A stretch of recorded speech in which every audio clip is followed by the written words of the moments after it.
Pessoal, bom dia para quem está aqui em sala, bom dia para quem está em casa.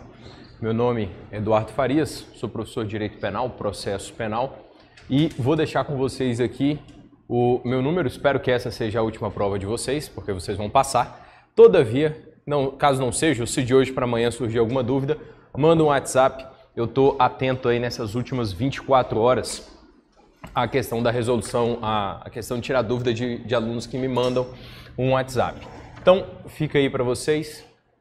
Sei que hoje está corrido aqui, mas se na madrugada vocês não vão fazer nada mesmo, né? Então, manda uma mensagem se surgir aquela dúvida de última hora, ou eventualmente até amanhã depois da prova, né? Para tirar alguma dúvida de alguma questão que tenha realizado. Bom, nosso tempo é muito curto, então vamos logo para as nossas questões. A primeira questão aí, você já pode pular o enunciado dela, a gente já começa do próprio texto do quesito. A legítima defesa é causa de exclusão da ilicitude da conduta, mas não é aplicável caso o agente tenha tido a possibilidade de fugir da agressão injusta e tenha optado livremente pelo seu enfrentamento. Olha só, essa questão traz alguns pontos importantes em relação à legítima defesa. Legítima defesa é uma causa excludente da ilicitude, artigo 23, inciso 2º do Código Penal, mas lá no artigo 25, nós temos o estabelecimento de algumas regras que estão relacionadas à legítima defesa, notadamente aos quesitos. Então, primeiro de tudo, eu preciso que haja uma agressão injusta. Agressão injusta é aquela que não é autorizada pelo ordenamento jurídico.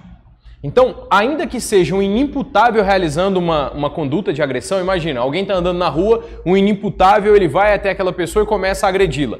O fato dele ser inimputável torna a agressão justa? Não. Inclusive, eu já vi o CESP questionando isso, falando que é possível agir em legítima defesa contra uma agressão injusta que é realizada por alguém inimputável. E a resposta é correta.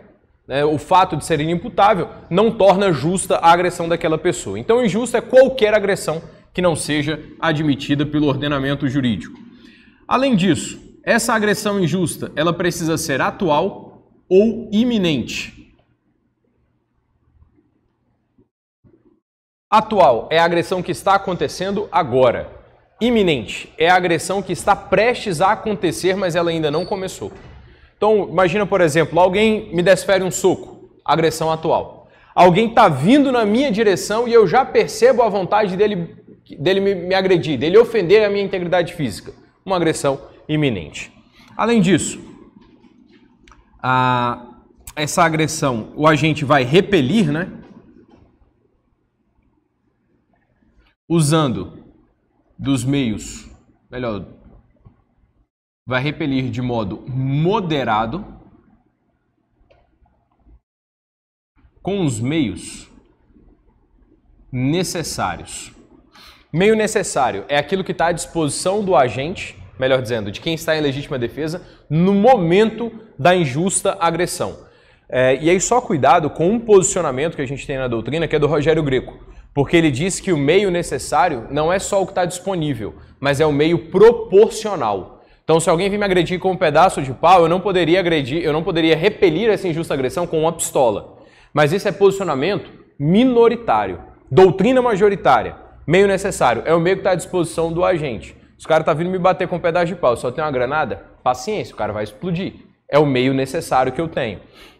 Aliás, é o meio que eu tenho para poder repelir a injusta agressão. E o uso moderado. O uso moderado é só até fazer com que essa agressão seja cessada. Então, a moderação, ela se dá em cada caso concreto. Aqui no DF, teve um policial militar que ele disparou 5 vezes uma pistola .40 contra um rapaz que ele foi abordar. E ele foi levado depois à delegacia e ele falou, não, eu agi em legítima defesa. E ninguém acreditava. E a .40 é uma arma de impacto, ela bate e derruba a pessoa. E quando foram ver as filmagens, realmente ele usou dos meios moderados. Porque, na circunstância, ele deu um primeiro tiro, o cara continuou indo para cima dele, ele deu o segundo, e até que no 5º tiro, o cara caiu no chão e não levantou mais. Então, cada caso concreto, você vai precisar valorar se o uso dos meios necessários, ele se deu também de modo moderado. E o último aqui é para que haja proteção ou para proteger direito próprio ou alheio. E aí essa questão ela te cobra um ponto, uma observação, que é o chamado cômodos dissessos. O cômodos dissessos é a saída mais tranquila. Alguém vem me agredir, mas eu tenho possibilidade de correr, de fugir, e eu fujo. Isso é chamado de cômodos dissessos. É a saída mais tranquila, a saída menos turbulenta daquela situação. O Estado ele não consegue estar em todos os lugares, em todo o tempo, protegendo todas as pessoas. É por isso que ele permite a legítima defesa, que é uma modalidade de autotutela. Ele te impõe a agir em legítima defesa? Não. Só que a lei também não te obriga a correr. Então, é a vítima, no momento da injusta agressão, que tem que valorar se vale a pena uma reação ou se a fuga é o melhor. Quando eu fui assaltado, eu preferi correr. Não tenho nenhum problema com isso. Se for assaltado de novo, 2 caras numa moto, uma arma de fogo, eu correria de novo, sem nenhum problema. Eu prefiro o cômodos dissessos. Mas se eu quiser reagir, eu posso? Sim. Agora, a lei me obriga a, se eu posso fugir, a fugir? Também não. A lei também não obriga isso. Então, a legítima defesa é uma faculdade que pode ser exercida. Por isso, esse item está errado. Porque lá no final diz assim, ó, depois da vírgula, melhor dizendo, mas não é aplicável caso o agente tenha tido a possibilidade de fugir da agressão injusta e tenha optado livremente pelo seu enfrentamento. Veja, esse ponto aí é o que deixa o item errado. Eu posso ter... Eu posso ter a opção de fugir, mas enfrentar. Estarei em legítima defesa do mesmo jeito. 2. Na primeira folha. Depois do... Tem 1 no parágrafo dele. 2. A partir da teoria tripartida do delito e das opções legislativas pelo Código Penal, é correto afirmar que o dolo integra a culpabilidade e corrobora a aplicação concreta da pena. Olha só, o nosso legislador, ele adotou uma teoria chamada de finalista. De modo majoritário, nós adotamos a teoria tripartida. Então, crime para nós é um fato que é típico, ilícito e culpável. A teoria causalista, ela entendia que a conduta era uma conduta cega e o dolo era elemento da culpabilidade. Mas um cara chamado von List, ele analisando todo esse quadro, e não só ele, mas Binnen e também Hans Wessel, e aí o principal exponencial disso é Hans Wessel, ele fala, olha, a conduta não pode ser algo cego. Nós somos seres inteligentes, nós fazemos alguma coisa sabendo que aquilo ali vai gerar um resultado, ou pode vir a gerar um resultado. Você estudou para essa prova. Qual a possibilidade do resultado? Aprovação. Você não estudou. Sinto muito. Não vai acontecer. Não dessa vez. Então, houve a migração do dolo, da culpabilidade para cá, para ser analisado dentro da conduta. E aqui nós analisamos o elemento volitivo, vontade, elemento anímico da conduta, ou nós analisamos o elemento normativo. Porque, veja, quando alguém pratica um crime culposo, ele também tem uma vontade. Só que a vontade dele é uma vontade lícita, permitida por lei. Por exemplo, eu saí de casa hoje e vim para cá. Imagine, por exemplo, que eu empreendesse no veículo uma velocidade excessiva. Qual era a minha finalidade com essa velocidade excessiva? Chegar aqui mais cedo. Imagine que eu tivesse atropelado e matado alguém. Eu tinha uma conduta e eu produzi um resultado proibido em razão da minha imprudência. Veja então que, em que pese eu querer um resultado lícito, eu acabei obtendo um resultado ilícito. A isso nós chamamos de culpa. Então, dolo e culpa, na teoria finalista, eles são alocados dentro do fato típico, precisamente como aspecto da conduta. É por isso que conduta é qualquer ação ou omissão, consciente e voluntária, direcionada a uma finalidade. Então, quando o item diz, depois da vírgula, É correto afirmar que o dolo integra a culpabilidade? Está errado. Se fosse só essa parte final, mas ela não te interessa tanto, a culpabilidade, a aplicação concreta da pena. Isso sim. Artigo 59 do Código Penal menciona circunstâncias judiciais para o juiz valorar a pena e a primeira delas é justamente a culpabilidade. 3. Na legislação pátria, adotou-se o critério bipartido na definição das infrações penais, ou seja, estas se subdividem em contravenções penais e crimes ou delitos, inexistindo diferença conceitual entre as duas últimas espécies. E aí qual é o problema? A gente acabou de falar sobre conceito de crime. E aí, conceito analítico tripartido, o crime é fato típico, ilícito e culpável. Esse enunciado, ele te pergunta algo diferente. Ele fala para nós acerca do que é infração penal. Infração penal é um conceito gênero. Toda vez que eu ouvir falar sobre conceito gênero, é porque é um conceito amplo. E ele provavelmente vai admitir, vai aceitar alguns conceitos que são menores, mais específicos. Então nós falaremos que isso é o gênero e o que vem depois é a espécie. Nesse sentido, no Brasil, o nosso conceito de infração penal, ele realmente é bipartido. O conceito de infração penal. Porque nós temos, de um lado, contravenções e, de outro lado, crime e delito. E aí, crime e delito, efetivamente, eles são sinônimos. Então, veja que em relação à infração penal, o nosso conceito ele é bipartido e alguns doutrinadores ainda chamam ele de dualista. Só cuidado para você não confundir com o conceito de crime, porque crime é uma espécie de infração penal. Então, esse item 3, ele está correto. A nossa definição de infração penal ela é bipartida e não existe diferença conceitual para nós. Existem outros países pelo mundo que o conceito de infração deles é tripartido. Porque contravenção é uma coisa, crime é outra e para eles delito vai ser algo diferenciado ainda.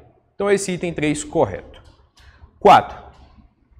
A teoria finalista adota o conceito clássico de ação, entendida como mero impulso mecânico, dissociado de qualquer vontade, de qualquer conteúdo da vontade. Teoria finalista. Nós analisamos dolo e culpa dentro da conduta, que é um elemento do fato típico. O que significa dizer que nós não consideramos que a conduta é um mero impulso mecânico. A ideia causalista ou naturalista da ação dizia que a conduta era uma inervação. Quer dizer, a pessoa pensava e o cérebro mandava e a pessoa fazia. Esse conceito aqui, esse conceito clássico de ação como mero impulso mecânico, dissociado de conteúdo de vontade, é o conceito de conduta lá na teoria causalista e não no finalismo. Finalismo conduta é qualquer ação ou omissão consciente e voluntária direcionada a uma finalidade. Então, o item está errado porque aí não seria teoria finalista, mas teoria causalista. Teoria de causa e efeito. 5. Considera-se crime toda ação ou omissão típica, antijurídica e culpável. Perfeito. Esse é o nosso conceito aqui. E aí só uma observação para a tua prova. No Brasil tem crescido muito a ideia de que o crime ele tem um conceito bipartido. Então, crime seria apenas fato típico e ilícito. E a análise da culpabilidade seria apenas um requisito, um pressuposto para eu poder aplicar a pena. Então, seria mais ou menos o seguinte: o cara praticou um fato típico e ilícito, praticou crime. Eu vou analisar a culpabilidade para saber se eu posso aplicar a pena ou não. E aí pode ser que na sua prova a questão venha desse jeito aqui que está na 5. Só que excluindo a culpabilidade. Se aparecer exclusivamente dessa forma para você, o item também vai estar certo. Porque nós temos uma forte corrente doutrinária entendendo que crime é fato típico e ilícito. E aí, aprofundando nesse ponto. Mas antes da gente avançar, alguma dúvida? Não? Beleza. Há Isso. A1. Não, então o gabarito... Não, mas aí cuidado. Porque esse gabarito que está lá atrás, ele é só de processo penal. Ele não é de direito penal. E aí, é porque, como eu selecionei 40 questões, mas a gente só tem 1h45, provavelmente as questões de processo a gente não consiga encerrar. As de penal a gente consegue. E aí o gabarito que está lá atrás para vocês, ele é exclusivo das questões de processo penal. E aí, aprofundando nesse ponto, se o enunciado te perguntar, de acordo com a doutrina majoritária, aí só pode ser um conceito tripartido. E se te perguntar, de acordo com a doutrina minoritária, aí só pode ser bipartido. Então essa questão 5, ela é genérica e ela está correta. 6. Crimes omissivos próprios são previstos em tipos penais específicos e dependem da ocorrência de resultado para a consumação. Pessoal, olha só. Esse item está errado por vários motivos. A conduta, ela pode ser comissiva,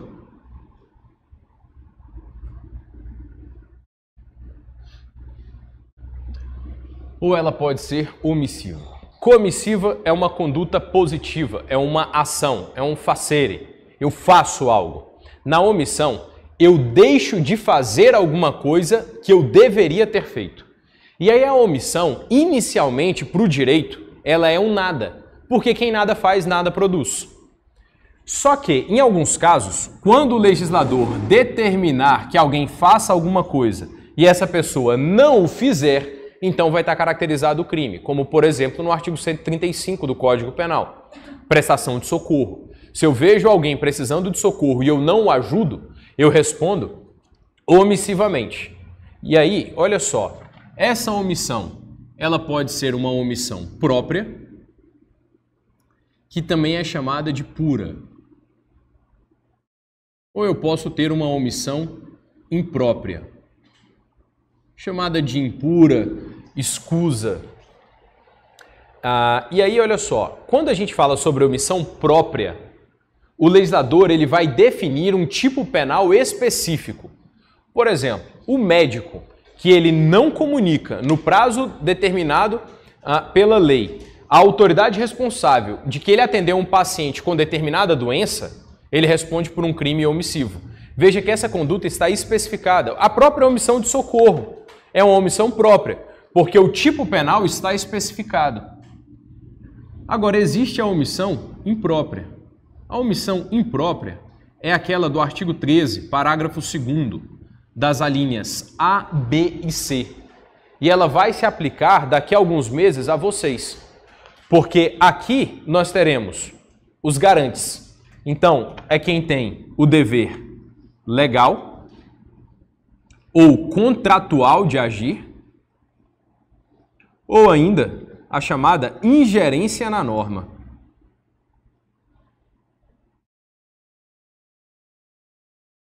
Dever legal, a lei manda agir. A lei manda aquela pessoa ser responsável por determinada coisa. Por exemplo, policiais. Policiais que, presenciando um crime, não intervêm, eles respondem pelo próprio resultado. E aqui a gente faz uma observação importante. Na omissão própria, o agente responde por um tipo específico. Ao passo que na omissão imprópria, o garante responde pelo próprio resultado. Tem uma questão, segunda fase, que diz o seguinte. Um policial viu uma moça ser arrastada para o mato por 3 homens e ela gritava pedindo socorro porque ela seria estuprada. E o policial via aquilo e nada fazia. E aí dizia que o ato havia sido consumado e perguntava qual era a responsabilidade do policial naquelas circunstâncias. A responsabilidade penal dele é por estupro, porque ele era o garantidor. Contratual, quem de qualquer modo se obriga a cuidar de outra pessoa. Eu era moleque, morava num apartamento, e aí eu tinha um amigo de infância, o André, e a mãe dele pediu para minha mãe para levar a gente num shopping que ficava perto de casa, e a gente foi andando. No meio do caminho, na volta, ela começou a conversar com uma amiga, se esqueceu de mim, e eu atravessei uma rua e fui atropelado. E aí a pergunta é, quem deveria ser responsabilizado também pelo resultado?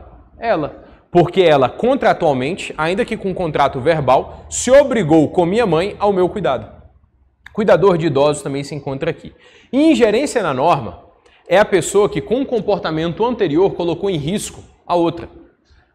Lembra, por exemplo, que eu estava falando sobre a questão da direção? Imagine que eu admitisse o resultado, mas não me importasse com ele. Eu falo assim, vai acontecer. Eu estaria em dolo eventual. Agora, a ingerência na norma, ela vai se diferir desse comportamento de dolo eventual, porque aqui eu coloco a vítima em risco, depois ela está em risco e eu não faço absolutamente nada para salvá-la. É o que aconteceu, ou o que o Ministério Público entende que aconteceu, no caso muito famoso que teve no Brasil, mas acho que foi em São Paulo, numa calorada, numa universidade pública, salvo engano, de medicina. Tinha um rapaz lá que não sabia nadar, embora ele não tenha avisado ninguém, e aí jogaram ele na piscina junto com outras pessoas e ele morreu afogado. Veja, quem jogou ele na piscina acabou ingerindo na norma. Quer dizer, essa pessoa, ela infringiu uma norma de cuidado, de cautela, colocou a outra pessoa em risco. Então ela era obrigada a ir lá e salvar aquela pessoa. Isso é ingerência na norma. Então, na omissão imprópria, a gente responde sempre pelo resultado. Aqui na omissão imprópria, não cabe tentativa.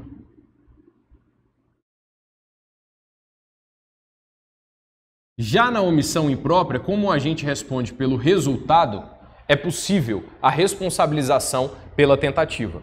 Inclusive, naquela questão que eu havia dito para vocês agora há pouco, a letra B do enunciado diz o seguinte: caso a mulher consiga se desvencilhar dos seus algozes após o início da execução, qual a responsabilidade desse policial? A responsabilidade dele era pela tentativa do estupro. Tu ia perguntar? No exemplo que você citou, a pessoa que inculpou responderia pelo quê? Homicídio culposo. Homicídio culposo. Mas tinha mencionado dolo eventual. Não, era só para eu diferenciar o dolo eventual da omissão imprópria.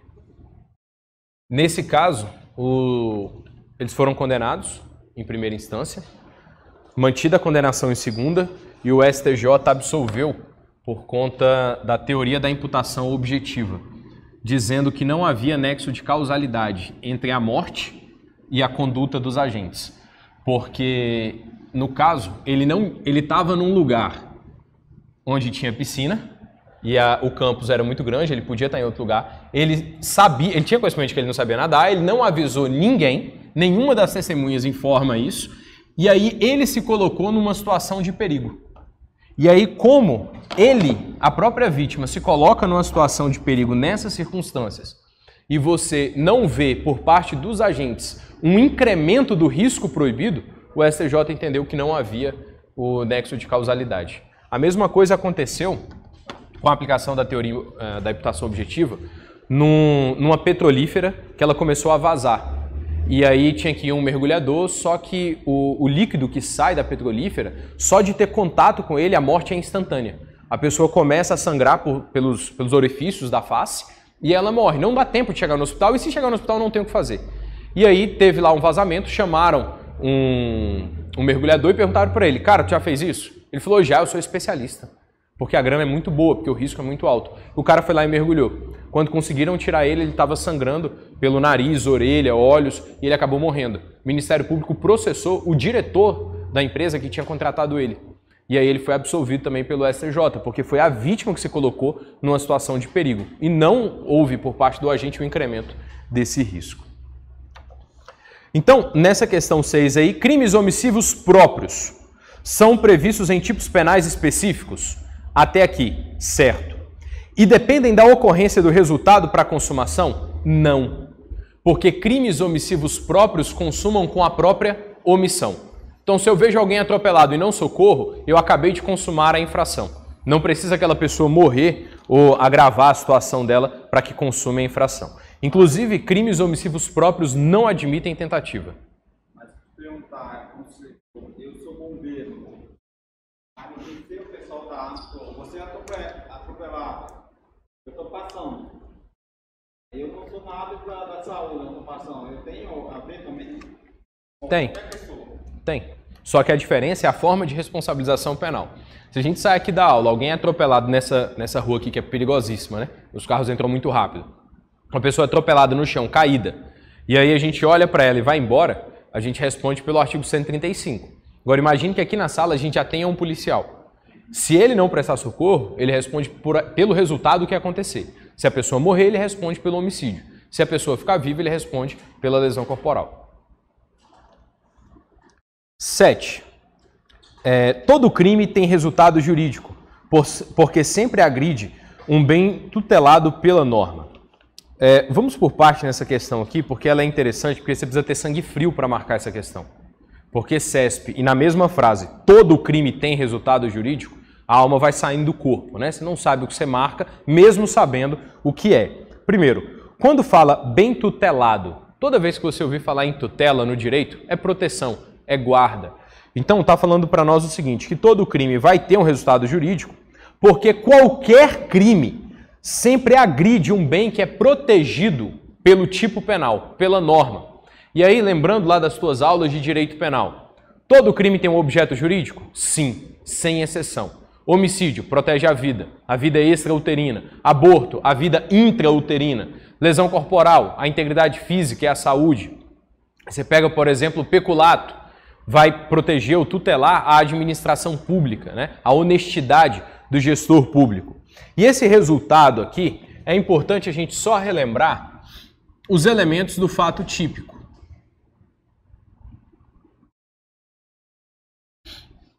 Porque no fato típico nós temos como elemento conduta, resultado, nexo de causalidade e tipicidade. Só que esse resultado que é dado aqui pela doutrina é o chamado resultado naturalístico. Não é o resultado jurídico. E aqui é que reside o problema. Porque todo crime tem resultado naturalístico? Não. Crimes de mera conduta não possuem resultado naturalístico. Resultado naturalístico é a alteração do mundo físico. Alteração do mundo físico que acontece em razão da conduta do agente. A vítima estava viva, eu atiro nela, a vítima morre. Eu alterei o mundo físico. Seu celular está em cima da mesa, a gente vai para o intervalo, eu pego o celular e boto no meu bolso. Eu inverti a posse desse objeto. Veja então que eu provoquei uma alteração do mundo físico. E quando isso acontece, nós temos resultado naturalístico. Resultado naturalístico, quando é importante? Só nos crimes materiais. Crimes formais possuem resultado naturalístico, mas é irrelevante. E no crime de mera conduta sequer existe o resultado naturalístico. Porque nos crimes materiais, o resultado naturalístico ele é o requisito para a consumação dessa infração. Por exemplo, o aborto. Eu vou realizar manobras abortivas. Quando é que eu consumo um aborto? Com a interrupção da vida do feto. O que significa dizer que o feto estava vivo, agora o feto está morto. Essa alteração no mundo externo eu chamo de resultado naturalístico. E ela é o pressuposto, a condição, o requisito para que haja a consumação do crime de aborto. Mas pega aí, por exemplo, extorsão mediante sequestro. Na extorsão mediante sequestro, prevista lá no artigo 159 do Código Penal, nós temos alguns fatos interessantes. Melhor, eu vou sair do crime de extorsão mediante sequestro porque ele já é muito comum. Vamos para o artigo 291, acho que é isso. Petrecho para falsificação de moeda falsa. Aliás, petrecho para falsificação de moeda.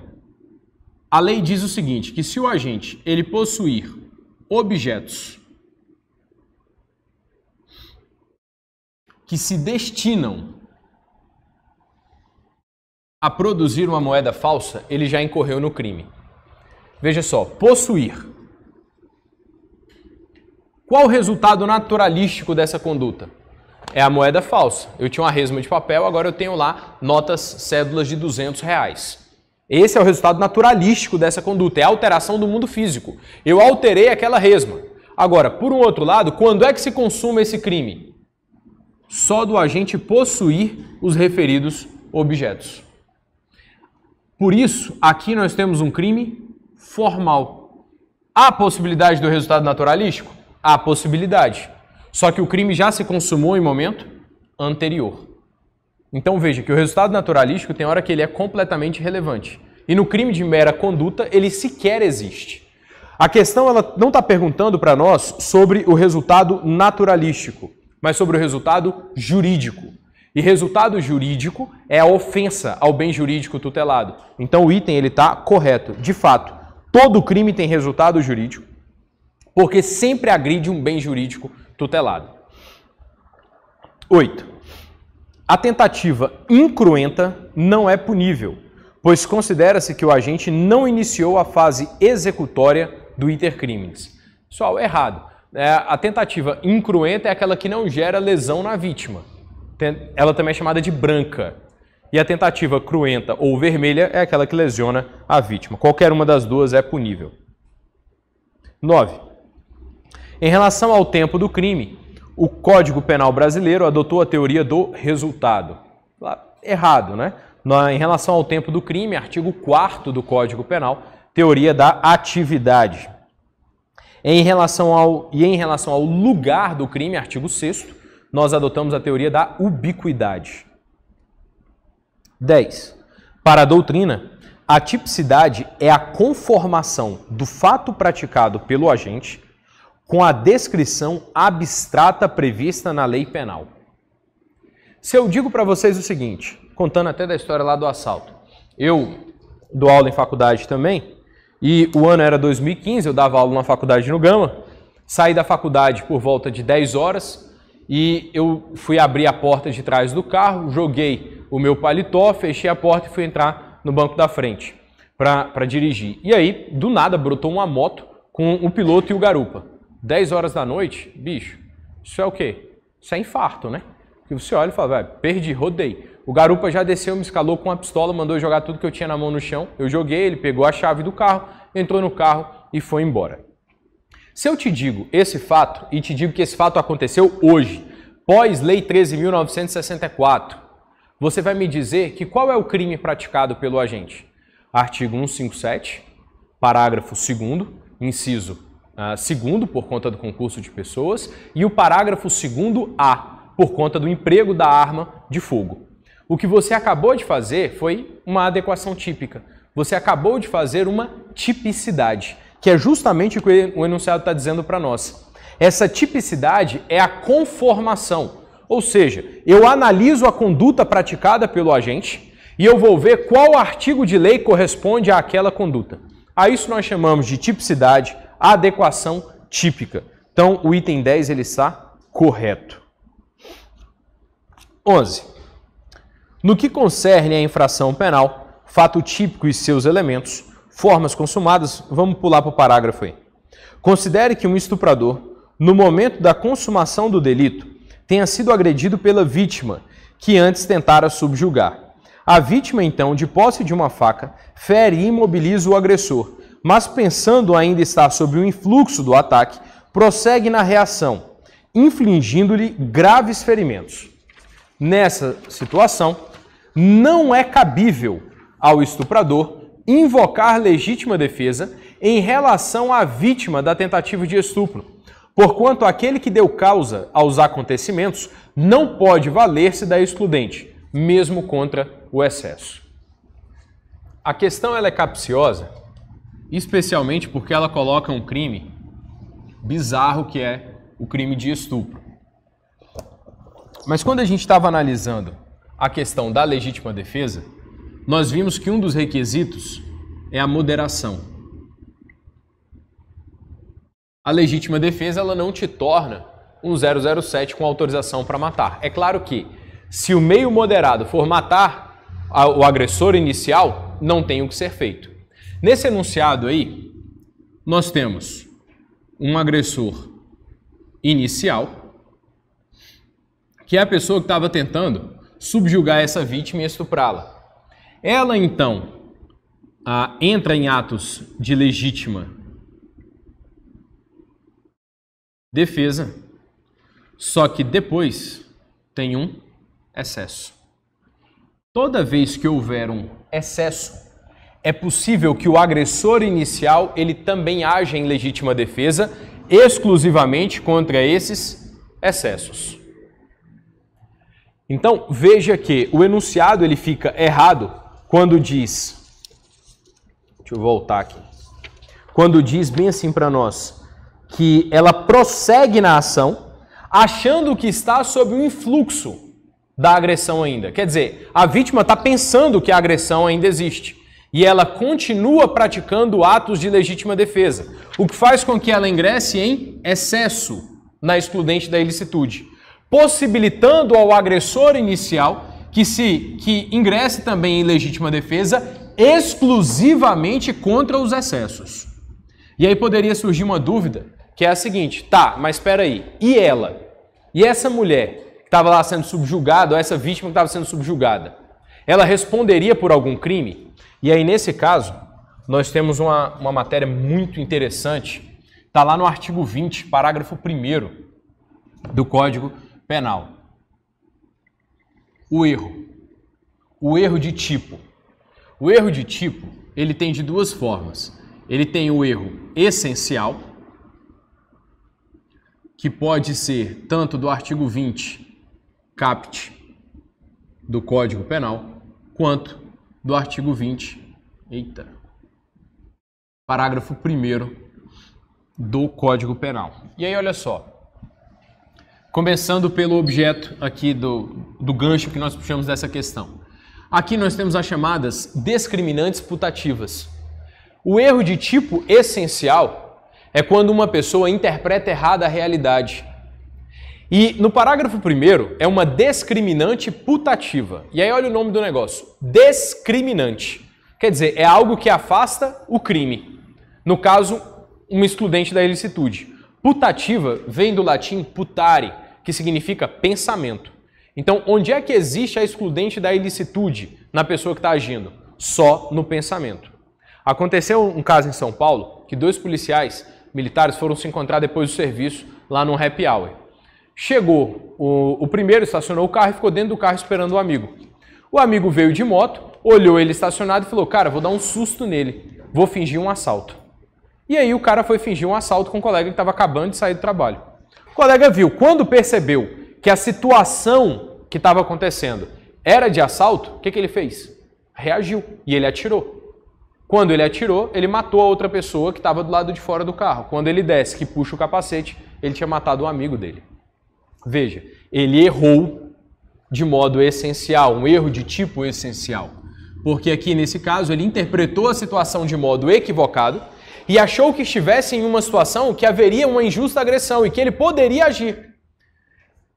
E aí ele matou o colega. A mesma coisa que acontece com a vítima do enunciado. Veja que o enunciado diz que ela pensa que ela ainda está sob o influxo da agressão. E aí por isso ela continua reagindo. Qual a consequência disso aqui? A consequência aqui é a exclusão.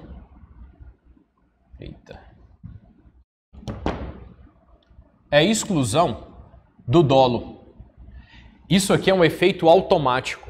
Reconheci que houve erro de tipo essencial, eu vou excluir o dolo, não interessa o porquê. E aí o agente vai responder na modalidade culposa, primeiro, se ele poderia vencer esse erro de interpretação da realidade, e segundo, se houver a modalidade culposa prevista para aquele tipo penal. É isso que nós chamamos de culpa imprópria.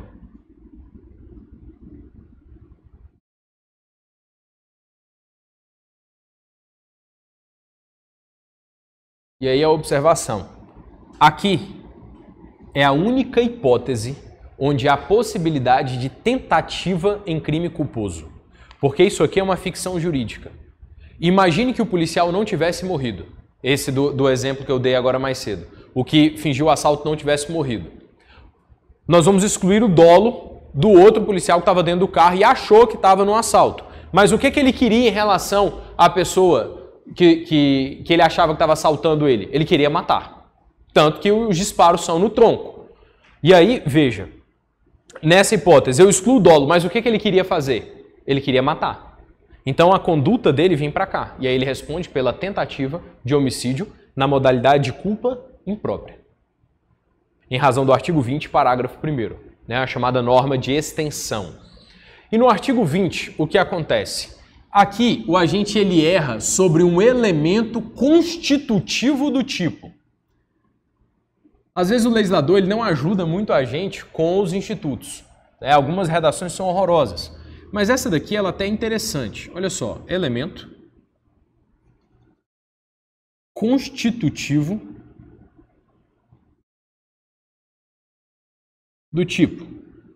Então eu tenho um erro sobre o elemento que faz parte do conceito do crime, da circunstância descrita na lei como crime. Imagine que a gente está no churrasco da sua aprovação. Um monte de celular em cima da mesa. E aí eu estou indo embora. Eu olho lá o celular, pego, boto no meu bolso. Quando eu estou indo embora, você já fala, poxa, vou aproveitar, vou dar meu primeiro flagrante porque o professor furtou o meu celular. E aí você fala, professor, o senhor está preso. Fala, mas por quê? O senhor subtraiu o meu celular. Eu falei, não, eu peguei o meu celular. E aí quando eu tiro o celular do bolso, na verdade ele não é o meu, ele é o seu. Só que quando eu olhei em cima da mesa, como os modelos são idênticos, eu pensei que era o meu aparelho. Veja, então, nesse caso, eu incorri em crime? Não, porque eu errei sobre um elemento que constitui o tipo penal. Eu achei que aquele objeto era coisa minha e não coisa alheia. O exemplo que geralmente cai em prova é do advogado que pega o guarda-chuva do colega no balcão de uma vara num fórum, porque acha que aquele guarda-chuva é dele e não do colega. Né? E aí veja, um erro sobre o elemento constitutivo do tipo, no caso, coisa alheia. Qual a consequência? A mesma.